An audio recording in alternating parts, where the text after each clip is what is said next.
Mi nombre es Samuel Edgardo Uceda Mejía. Soy de la carrera de Radiotecnología de la Universidad Nacional Autónoma de Honduras. Este video tratará sobre el tubo de rayos X. A continuación. Ok, los componentes externos del tubo de rayos X. El tubo de rayos X es y el revestimiento son bastante pesados, por lo tanto requieren un mecanismo de ayuda que el técnico radiólogo puede posicionarlo. Hay tres métodos principales del sustento del tubo de rayos X. El sistema de sustento del techo, el sistema del sustento del suelo y techo y el sistema del sustento del brazo en C. El sistema de sustento del techo, o sea, el soporte del techo, es el que se usa con frecuencia. Consiste en dos conjuntos perpendiculares de guías colocadas en el techo. Eso permite tanto el desplazamiento longitudinal como transversal, como vertical también del tubo de rayos X. Y permite que exista una distancia entre la fuente y el receptor, o sea, la distancia frente a imagen, por encima de la mesa del examen y la distancia estándar. El tubo de rayos X está en una posición de marca preferente. El técnico radiólogo puede escoger entre otras posiciones el tubo de rayos X y fijarla, como puede ser que pueda haber un buque de pared, y también lo podemos posicionar de forma angular, que es poniendo el tubo de rayos X con el tubo, o sea, con el vidrio, o sea, donde va a ser disparado el haz de rayos X hacia el buque de pared. Supongamos que ahí tengamos un buque de pared. El sistema, o sea, el soporte del suelo y techo, tiene una columna simple con rodillos en los extremos acoplado del sistema de guías colocadas en el techo y otros del sistema de guías colocadas en el suelo.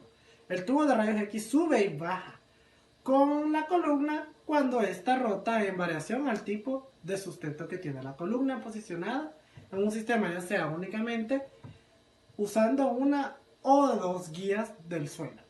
El sistema o soporte del brazo en C, los programas radiológicos de angiointervencionista se equipan con frecuencia con sistemas de brazo en C, llamados así porque el sistema tiene en forma de C, o sea, es como los tubos son en forma.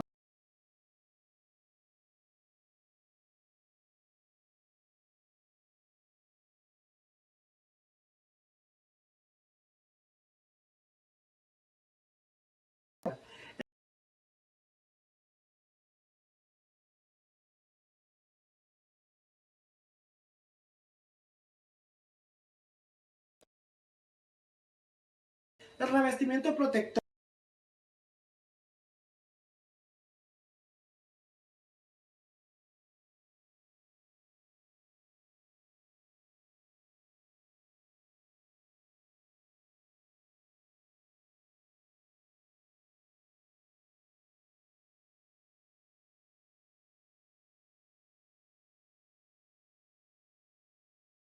De fuga.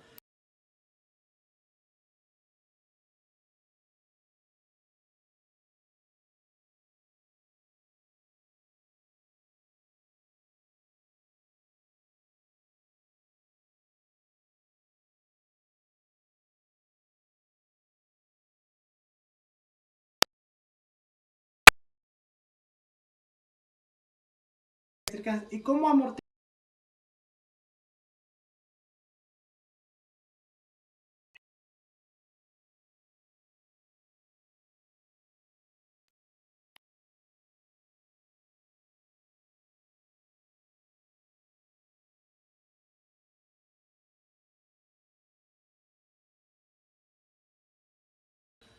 La carcasa de metal o vidrio.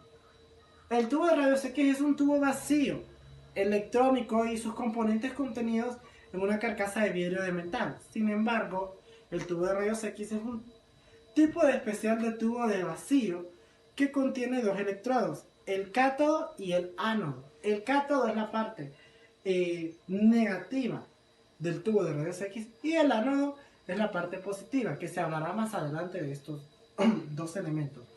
Los tubos de carcasas metálicas mantienen un potencial eléctrico constante entre los electrones de la corriente del tubo y de la carcasa, por lo tanto tienen una vida más larga y son menos propensos a fallar. Casi todos los tubos de rayos X para alta capacidad de corriente usan de carcasa metálica. Los componentes internos del tubo de rayos X.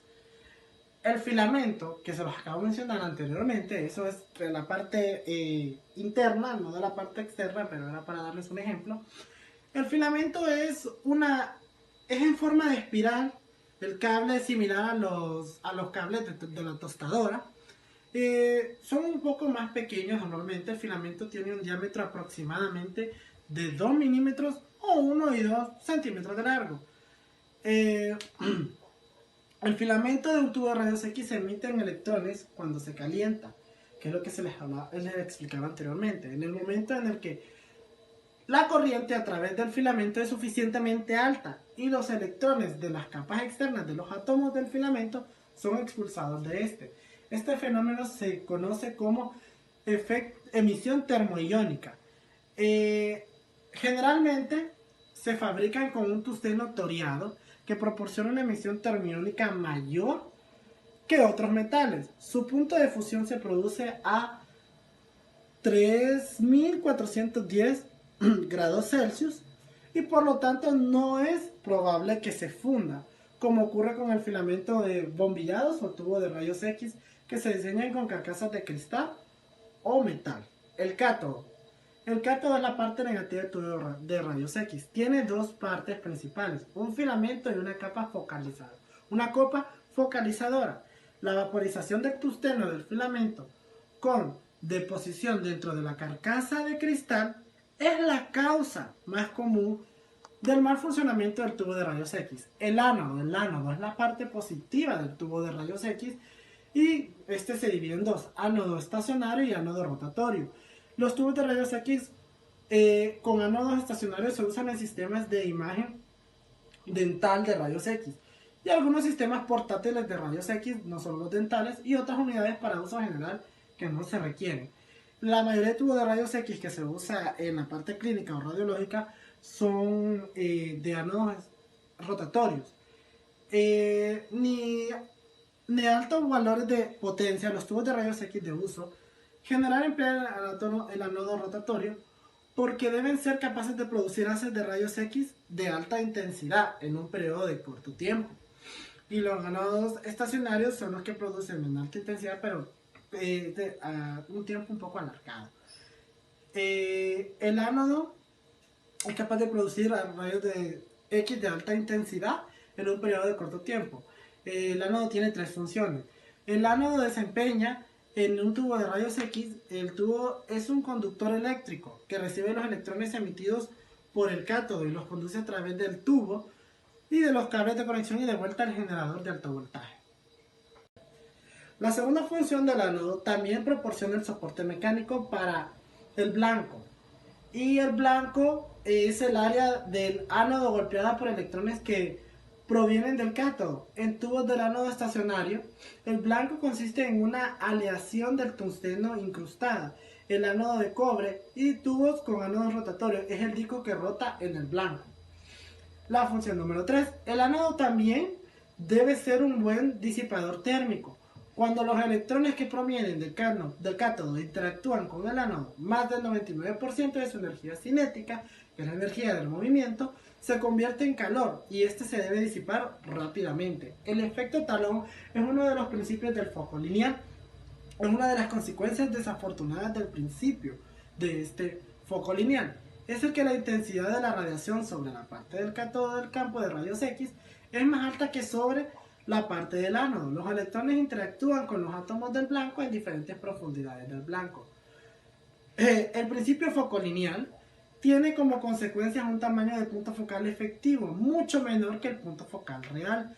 El principio del foco lineal permite que el calentamiento del ánodo alto con puntos focales efectivos pequeños. A medida que en el ángulo del blanco decrece, el tamaño del punto focal también disminuye. Los fallos del tubo de rayos X. Con un uso cuidadoso del tubo de rayos X pueden proporcionar muchos servicios y una larga vida del tubo de rayos X. Pero con un uso brusco la vida del tubo puede verse acortada. La duración del tubo de rayos X depende principalmente del técnico radiólogo. Básicamente la vida del tubo de rayos X se alarga usando factores radiográficos mínimos como los miliamperajes y los kilovoltios picos, teniendo de exposición de forma apropiada para cada estudio. El uso de receptores de imagen para más rápida proporcionar una mayor duración del tubo. Este calor se puede disipar en tres formas: radiación, conducción y convección. La radiación es la transferencia de calor mediante emisión de radiación infrarroja. Y la convección es la transferencia de sustancias calientes de un punto a otro. Y la conducción es la transferencia de energía de un punto a otro. Tablas de flujo. Las tablas de flujo. En el uso de los tubos de rayos X, el técnico radiólogo se guía por las tablas de flujo. Es esencial que sea capaz de leer y entender estas tablas. Existen tres tipos de tablas de flujo: las tablas de flujo radiográficos, las tablas de flujo de enfriamiento del ánodo y las tablas de flujo de el enfriamiento del revestimiento. La tabla de flujo radiográfico de los tres tipos de tabla es más importante debido a que expresa las técnicas radiográficas que son seguras y las cuales son inseguras para el tubo. Y cada tabla contiene una familia de curvas que presentan varias corrientes en los tubos en miliamperajes.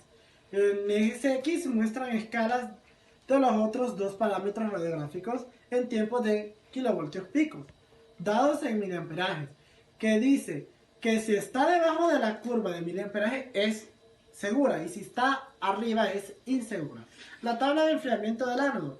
El ánodo tiene un límite en su capacidad de almacenamiento de calor. Aunque el calor se disipa en el baño de aceite, el revestimiento del tubo de rayos X es posible que debido a un uso prolongado por múltiples exposiciones se exceda la capacidad de almacenamiento del ánodo y la energía térmica se mide por convenio en unidades de calorías.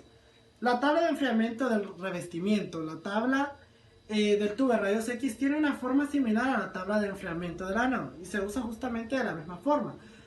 En los revestimientos del tubo generalmente tienen la capacidad de almacenar calor máxima en un intervalo de varios millones de unidades de calor. El enfriamiento completo después de una máxima capacidad de calor se produce en el revestimiento protector del tubo de rayos X. 3. Ok, a continuación realizaremos un ejercicio sobre la tabla de enfriamiento del ánodo en estado monofásico, que este es para encontrar la unidad de calor, que se representa de esta manera. En estado monofásico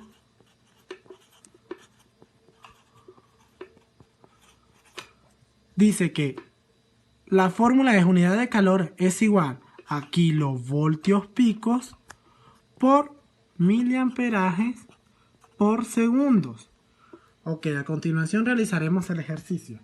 El enunciado del ejercicio nos dice que un estudio radiográfico de la columna vertebral lateral con un sistema de imagen monofásico requiere 98 kilovoltios pico